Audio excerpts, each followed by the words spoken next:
And good morning, Oak Crest Baptist Church, and all our friends everywhere. Uh, the our fellowship every day and prayer requests all run together, and I became aware and spoken to and about yesterday that I preached a sermon. Well, perhaps I did. That's what fellowship's all about. We did go past noon, and that's a long time for us, wasn't it? Some of you probably weren't able to hang in there. But anyway, I thank the Lord for the good scriptures and the good fellowship and our friends watching in from the Philippines, as I was told last night by messaging that they watched yesterday late afternoon going into the evening. They were watching what we had just at noon. Anyway, we're glad when somebody watches, period, encourages us, and sometimes just enjoy the scriptures. Well, all right, Sister Kathy, we love you too. How about a good report? No, not a good report. A better report. A better report. And so then from yesterday afternoon till this morning, we had 146 new virus cases in Memphis and Shelby County, but we had no deaths. So that's a better report. Doesn't mean that's a good one, but it's a better one, especially when we find nobody died overnight with the virus. Any deaths were some other cause, but those with the virus, none last night. So we thank the Lord for that. One of these days, it'll be none. And we're you know, this, we've been told, those of us who needed to be, we needed understanding, those of us, like me, I don't know about you, but about me, but what the pandemic means. A virus, national, is called one thing, but when it's world, it's called pandemic. So this is the virus that's attacked the world, and even if the Chinese, their Wuhan, China, even if they were building, they have a place right there where this took place, which they've been studying, I don't know how many years, but at least I know 40 years, and maybe they were doing this many more years before that. And it is, they study and they design viruses that will attack as a war item, something to defeat the enemy, and they have that there. They've been designing viruses that they could use as a weapon. They've been doing that even back in 1980. Now that's a long time, isn't it? Is that 40 years? Sure. And they even planned then in 1980.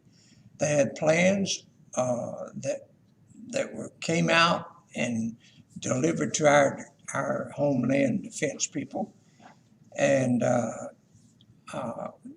they had designed and planned that they would attack the world and their enemy, and the United States in particular, 40 years ago. So this is what I'm saying. If they did this from that facility to loose it or maybe they just want to test it and see how it would work. But if they did, if that's how it came about, we know that the Lord God, you can't get anything past Him. The Lord's not going to let anything happen that is against His will. So then, if He allows something to happen, a murderer, a bombing, all such things of destruction, if God allows that, and when I say allows it, you know, if God just leaves us to ourselves, we will self-destruct. We'll destroy each other. That's just mankind, okay? But let's just say, if all that's so, God is still in charge. When you get down to it, He allowed these people to make that virus, if that's how it happened, and then to loose it, whether accidental or on purpose. God allowed that. So we're in a pandemic. Now, our expectation is what we expect. And hopefully we're not doing it from a proud heart,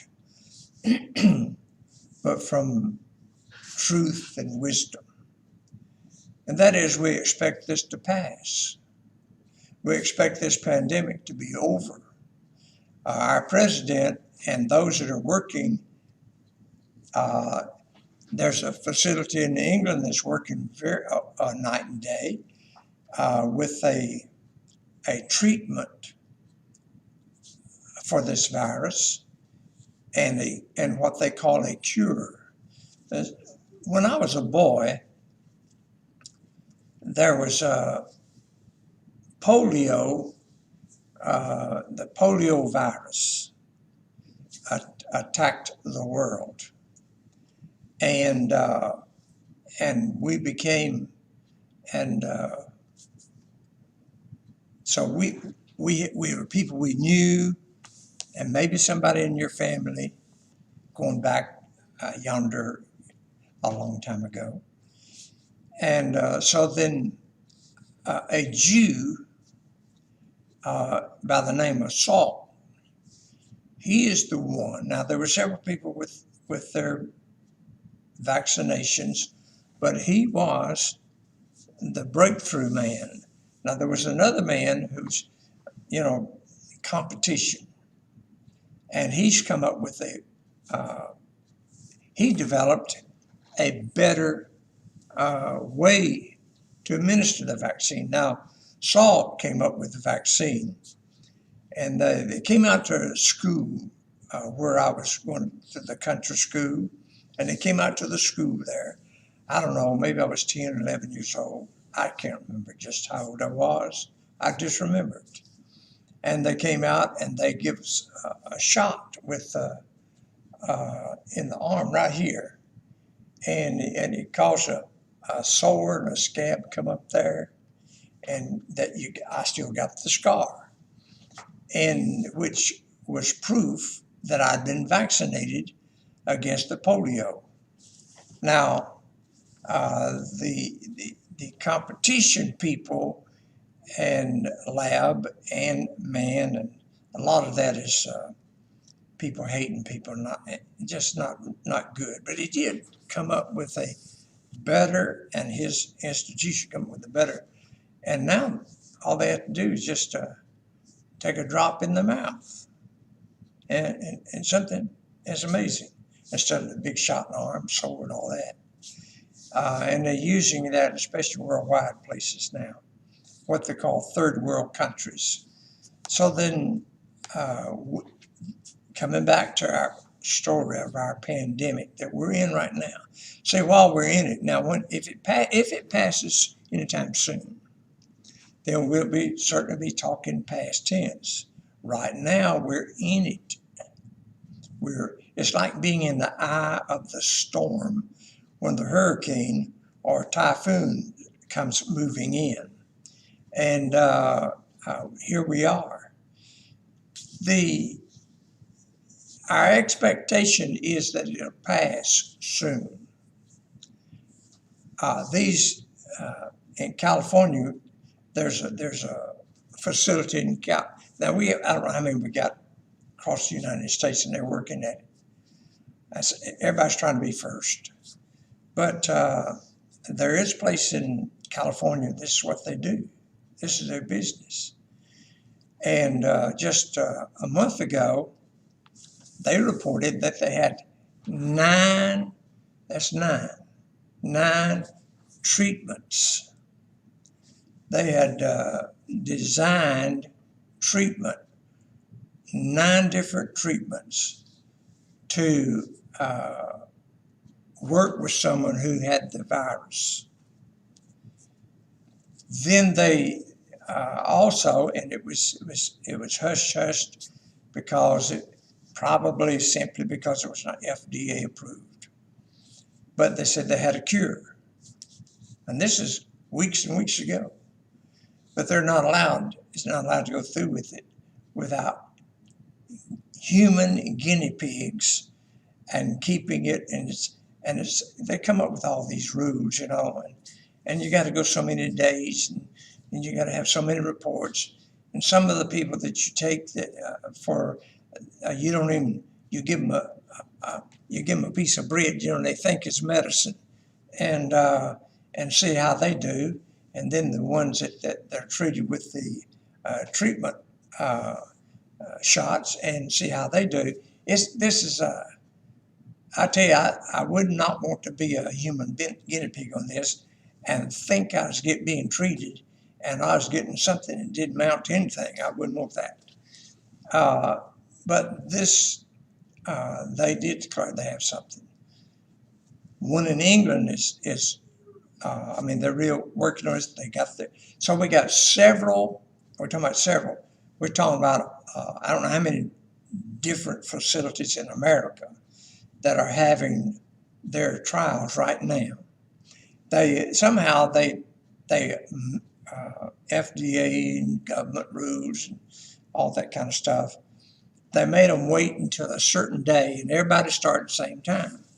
So these different facilities started their human testings the same day, a few days ago now.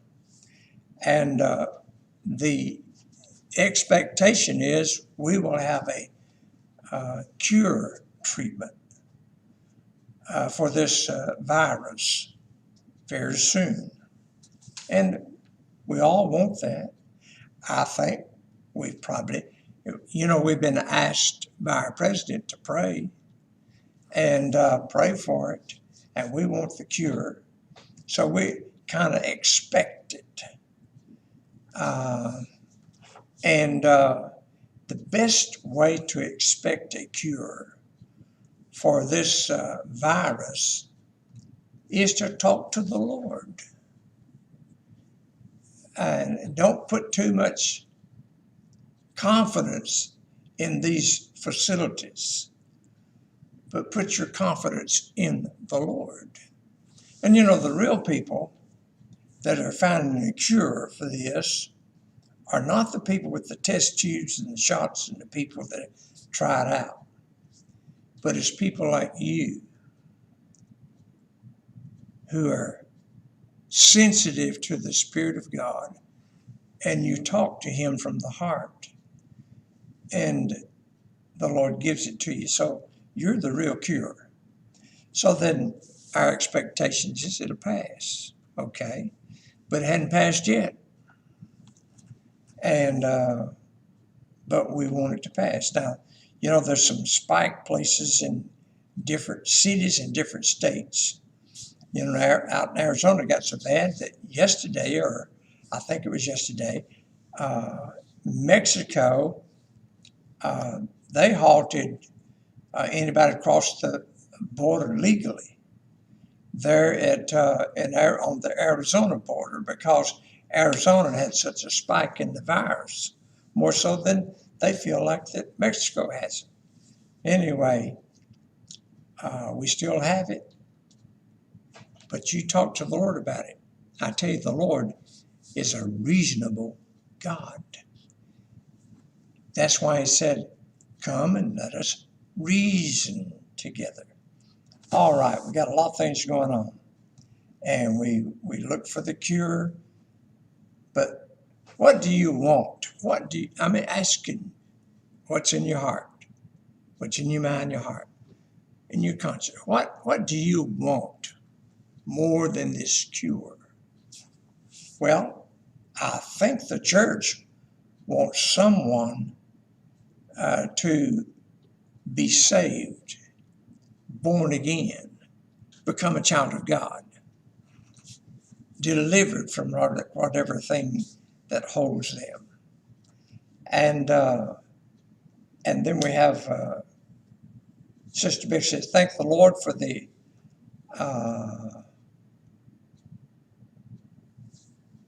the AC don't have a comma there, or don't have a space. The air conditioning working in the dining hall kitchen, and the hallway washroom. Now, I probably won't get everybody's name because Brother Kenneth, he's got to be the main man, okay, regardless. And so we're going to give him a lot of credit. And for Brother Kenneth to be able to do something is kind of big.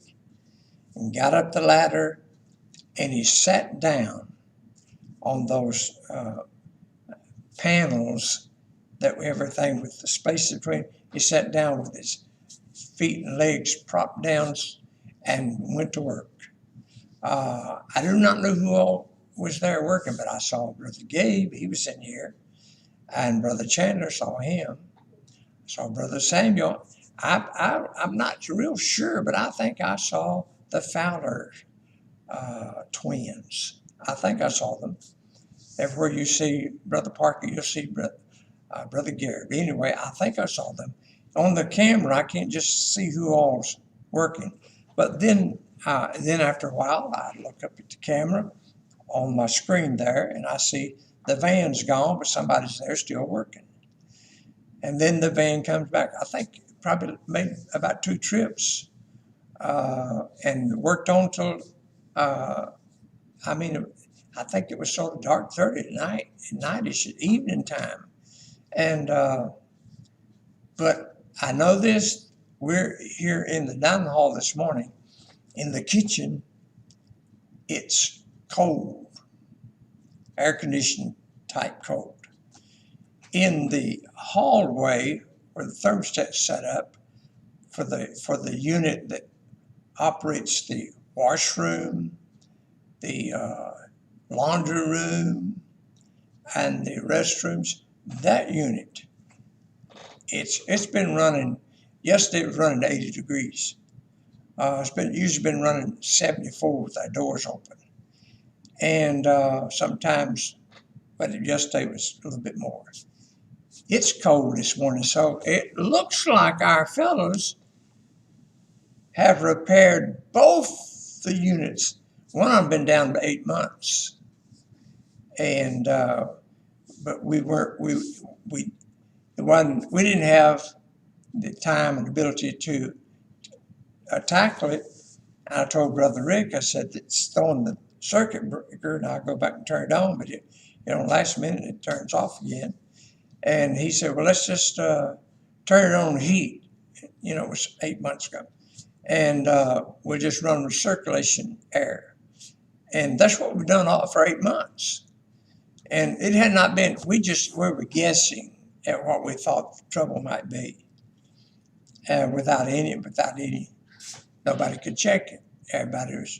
Nobody could do it.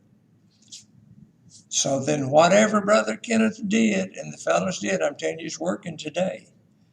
It's the first time it's had cooling since last summer, a year ago. And anyway, I thank the Lord for the fellows, all this work. And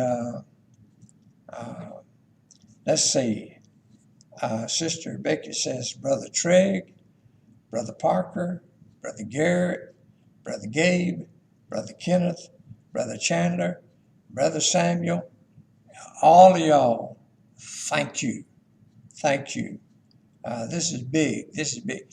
I mean, to have repairs during these times, and everybody's so busy with everything in the world and not able to get her to do it. This is big. All to be done like this quick. Wonderful. Wonderful. Thank you, fellas. Thank you. The Lord give you great rewards. I'm talking about great rewards. A double pay. Double pay. Everything double. Amen. I'll tell you, when the Lord pays, it's big. It's big. We don't have a budget. We don't have a budget to pay them money. But when the Lord does it, it's bigger than the budget. And so thank you, fellas, everyone. All right, let's see.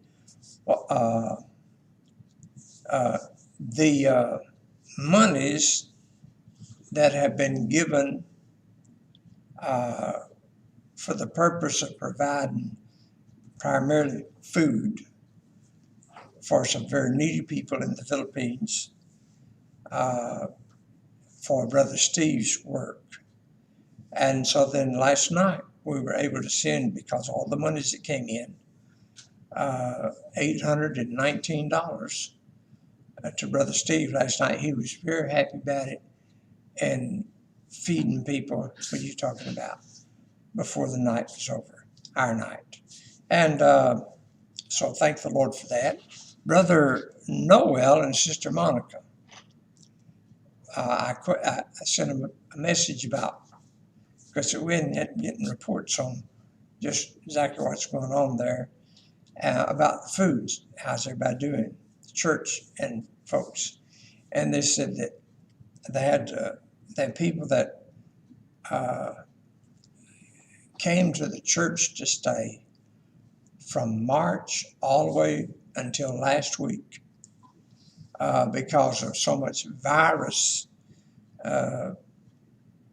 contagion going on where they're in the village area they were, and they left their houses and came.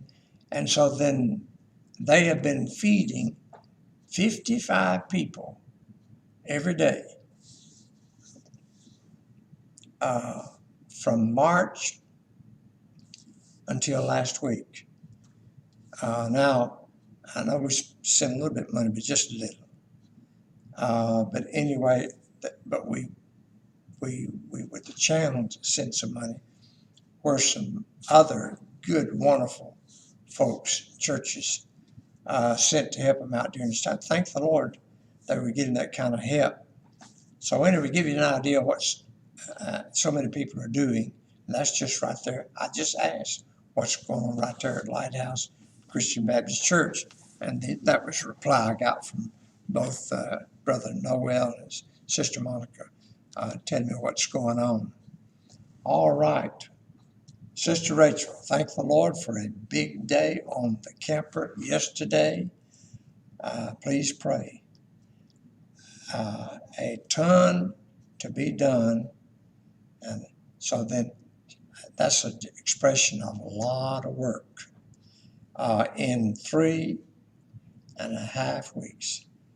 I'm understanding it's the 3.5 weeks ahead of us and not the 3.5 behind us. That's talking about pray. Okay, about work going on in that camper. Oh yes, Lord, bless it. Bless it, bless it, bless it, bless it. And then Sister Tina says, Brother Rodney wants to thank Sister Pam and the girls for helping him with a project. All right. Then Sister Tina says, I want to thank Sister Julie for helping sew the preacher's shirt. How about that? Thank you, Sister Julie. Thank you, thank you. And there's so much going on. There's so many appointments today. Sister Tori has an appointment at the bank. The bank is supposed to see her today and see if we can get that transfer money straightened out for BDO Bank in the Philippines for the tortoises. And so the Lord blessed that appointment. That Sister Esther, I think she's the one that's got an appointment with someone about having some of her products used in their business somehow. And that's going on. There's just a little while ago, then Sister Ella was at the Howard Patrol Station at Millington, where they go for the driver's license tests and so forth. And so either she's inside right now, they're only letting 10 at a time. A little while ago, she was right at the door. And there to, I guess, take the test, but whatever. We want Sister Ella to get her approval and get her driver's license. And this one, hey, she's not anxious to get in an automobile and drive. She's anxious to go to the polls and vote for President Donald J. Trump. That's a good enough reason. Help her, help her, help her. And they had a skirmish there a couple hours ago at the station where there was someone that, and what had happened, they had paid somebody or they were giving money to somebody up closer up. They said the line was all the way to the street, and he was finding somebody, give him money to let him get in line. And somebody overheard it, and out broke a fight. And this guy he was like a part of the riot people, and they had to call the police, and the Peppers almost left, came home. So thank the Lord the police got it taken care of. Thank the Lord we still got people that allow the police to do their job. And all right, Sister Rhonda said, thank the Lord for the safety. Those of you who've seen the pictures, I got sent pictures twice. Last night I was asleep, or at least I was trying to sleep, and but coming in late on the interstate, and it got right there at the Hollywood exit. I'm still on the interstate, and it had a really showing a bad blowout. I mean, it blew everything about that tire. And so then he's trying to pull the jack out, trying to get jack on it.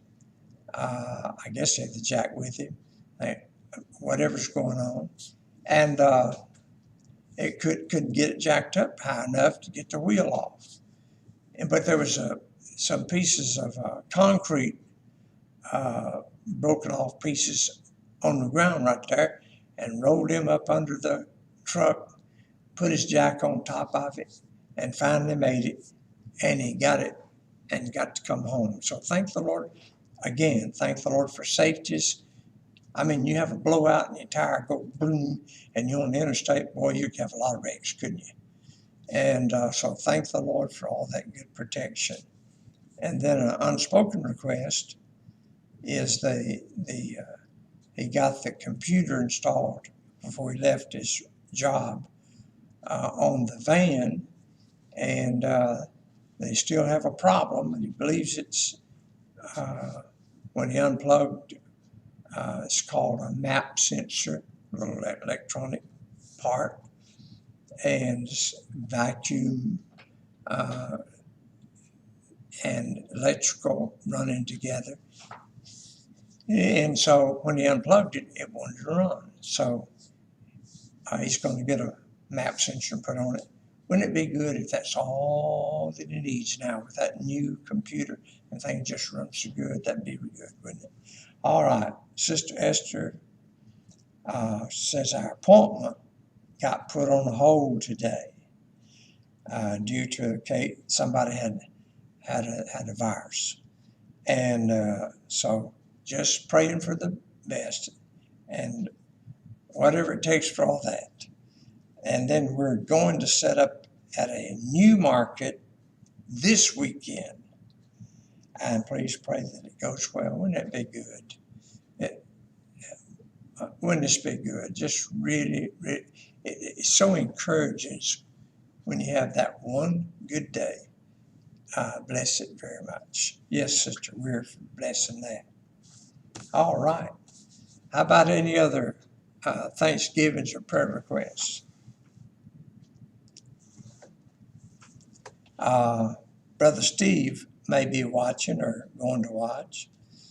And Brother Steve sends me a few words on Messenger, and then he puts a website.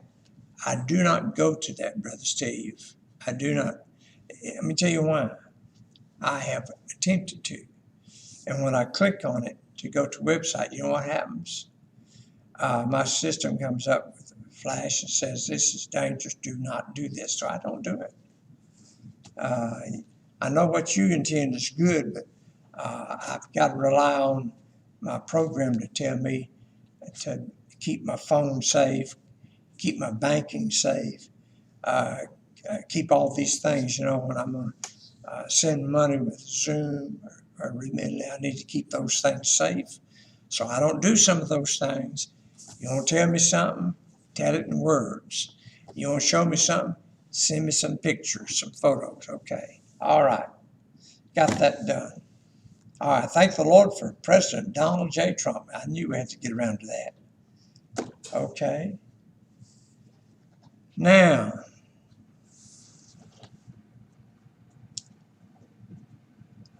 remember a little something from yesterday is that just believe God.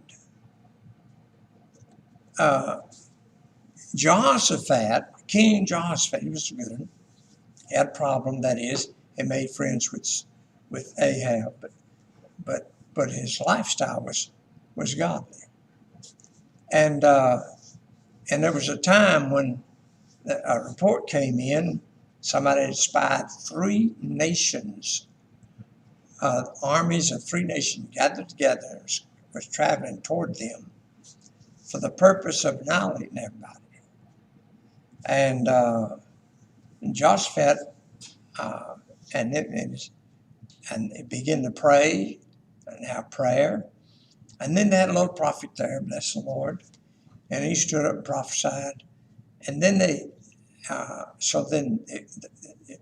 you just go out. So what they did, this is most unusual. Instead of loading up with arrows and swords and spears, they loaded up with empty wagons, instruments of music, singers, and they started out a large, and headed out. And they just barely getting started. Jehoshaphat said, let me tell you something. Boy, he encouraged them. He said, believe his prophets. Believe his word. And they got out to a certain place on the mountain when they was traveling out, first day, I guess. And maybe a little more than a day, but just something like that, something like a day's travel.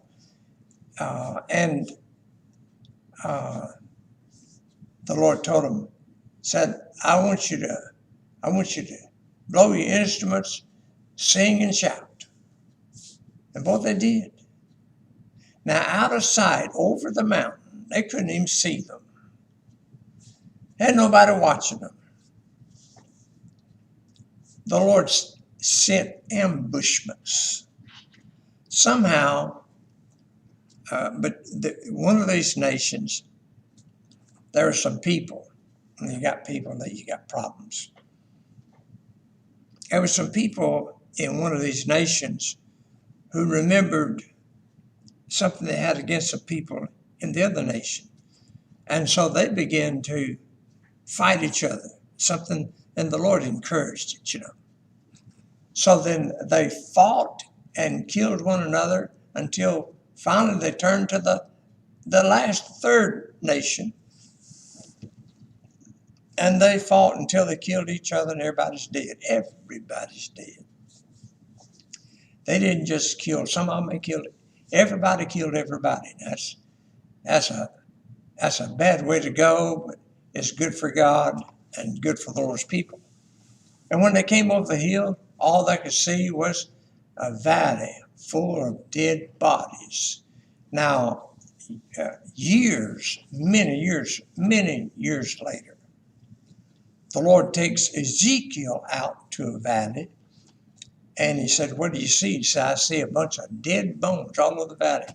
Now, I know he's given him visions, but there's some reality in some of his visions, and I just wonder if it's some of these folks. But anyway, they bring their empty wagons down there. They probably got some of the wagons that the enemy had. The enemy had some cattle and some sheep, carrying what they was doing. They was carrying a herd along to feed the army. And so they started stripping, and you talk about a bunch of proud fellows. Every one of them brought the gold, the jewelry to show how much it was worth, show off themselves to the other armies. And so then Jehoshaphat and the people of Judah and Jerusalem, they just started stripping bodies, getting good clothing from them, getting gold from them, get all kind of things from them. And they started filling up the wagons. They did this for 3 days.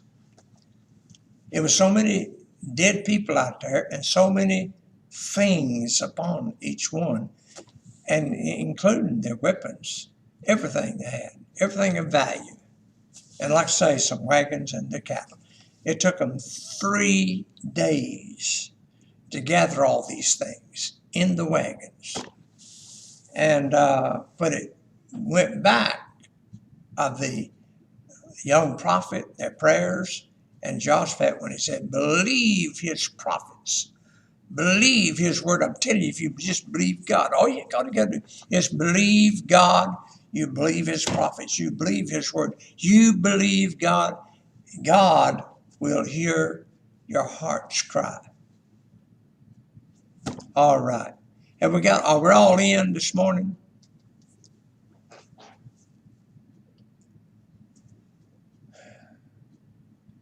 Well, you're going to have a good day. You're going to have a good day. Or I could say you're already having a good day. And Sister Esther said her appointment got put on hold. Well, she's blessing the Lord, and God will bless, okay? And we want all these good things to come through for us today. A lot of really, really good things. I had a prayer for this morning, and I want to see today. That is some very big things to happen. It is one thing to let the heart talk to the Lord about what you want, things. He said he'll give you the things you desire, okay? But it's something else is you want something good, and you say, "Well, what do you want?" "Well, I'll know it when I see it. I will know it when I see it." So then I'm looking today for some really good things to happen. It's my heart's desire, and it's been my prayer this morning, and I've shared it with others to pray with me. All right, Sister Maddie, thank the Lord for a big discount on the bees. Oh, yeah, remember the bees? We'll be saving $150. Hallelujah. Hallelujah. Now, if I remember now, this is 3 beehives. Is that right? I think so. A lot of bees. Lost one beehive last year. That something happened. We don't know what happened to the bees. Evidently, we don't know. And so the Lord is replenishing. And so then with 3 more beehives, that's 4 times, isn't it? 4 times. and bless you and bless the bees. Hallelujah. All right. You got your request. Thanksgiving's in. We love you, everyone. Gonna see you, Lord willing. Now hold that thought about something big and good to happen today. Just hold that thought, and you can be thanking the Lord tomorrow, okay? I love you. See you about this time tomorrow. God bless you, everyone.